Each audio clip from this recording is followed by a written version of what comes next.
नमस्कार मित्रांनो, मी लक्ष्मण बागुल, दैनिक दिव्य मराठी पत्रकार बोरगाव.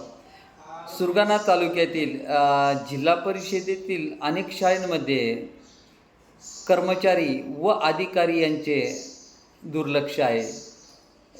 यातील मी सुरगाणा तालुक्यातील एक महत्त्वाचे उदाहरण तुम्हाला देऊ इच्छितो. असे की सुरगाणा तालुक्यातील एका छोट्याशा खेडेगावामध्ये 2005मध्ये स्लॅबची जिल्हा परिषद अंतर्गत एक शाळा बांधण्यात आलेली होती. 2023मध्ये ही शाळाच्या स्लॅब कोलमडला असून या शाळेचं खास वैशिष्ट्य म्हणजे असं की एकही दिवस यामध्ये वर्ग भरलेला नाही.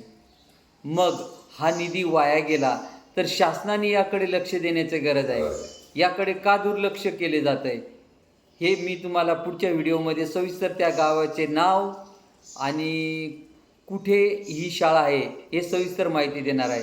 जय आदिवासी, जय बिरसा.